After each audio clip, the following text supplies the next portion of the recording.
रायगढ़ जिला श्रम अधिकारी द्वारा थाना रे अभियोग।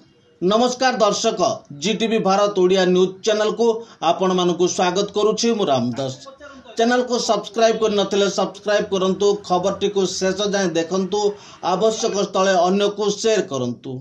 रायगढ़ जिला श्रम अधिकारी द्वारा रायगढ़ थाना रे निर्माण श्रमिक महासंघर केतेक कर्मकर्ता नाम रे अभियोग होइतिबा जणा पड़िछि। घटनार प्रकाश जे अप्रिल 26 तारीख दिन 4 दफा दाबी संबलित एक दाबीपत्र निर्माण श्रमिक व महासंघ पक्षरु श्रम अधिकारी को प्रदान करथिले।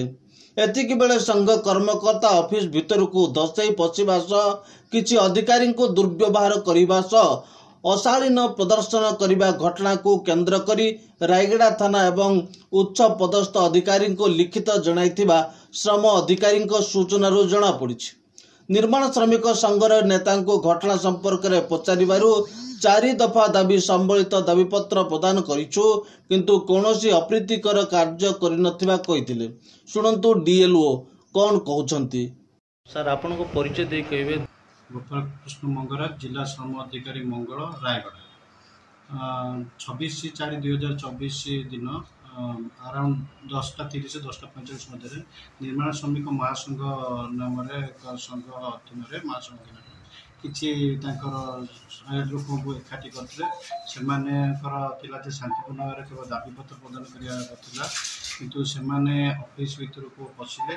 ऑफिस चेयर टेबुल झरका कबाट बाड़ाबाड़ी कले, आम ऑफिसर मान को ठेलापेला कले, आम कर्तव्य संपादन बाधा प्राप्त करेले, आमर लैपटॉप सब बंद करदे, आम चेयर भी बसिले, आम ऑफिसर मान सब ठेलापेला कले, आम जो बाहर ऑफिस बाहर को बाहर करने तागिद कले, आमको जबरदस्त ऑफिस बाहर कले। गोटे प्रकार से 1 घंटा आम ऑफिस को पैरालाइज करके भी रखिले। ये संपर्क में आपनकर उपरस्थ अधिकारी को जणाइछथि। हाँ, आज आम से विषय आम जिलापाल जन आ पुलिस प्रशासन जन आज समय भी आम उपरस्थ अधिकारी मान लिखित आकार जन। पुलिस प्रशासन को जनला पुलिस प्रशासन तदंत आसते। हाँ, बर्तमान पर आसना से आम आशा अच्छे से तदंत कार्य त्वरान्वित करुले।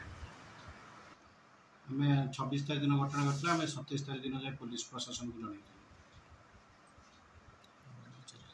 किसी ना स्पेसिफिक डिमांड कहते कहते वर्ष वर्ष धरी रिन्यूअल पड़ी रही, वर्ष वर्ष जो रिन्यूअल पड़ी रही रिन्यूअल आम बाय प्रोसेस रूल फॉलो कर वर्ष मुझे 9 तारीख ठू चार्ज नेली। 9 तारीख आज आसी 24 तारीख कह गले 20 दिन हो वर्ष वर्ष रही मुझे कौन कहीपर।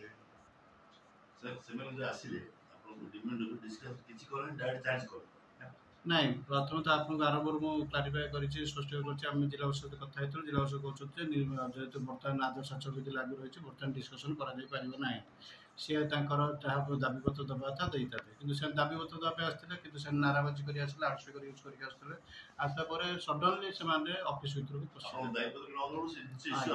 हाँ प्रथम ऑफिस को पशिगले, पशिक आमको ऑफिस को बाहर करने बाध्य कले।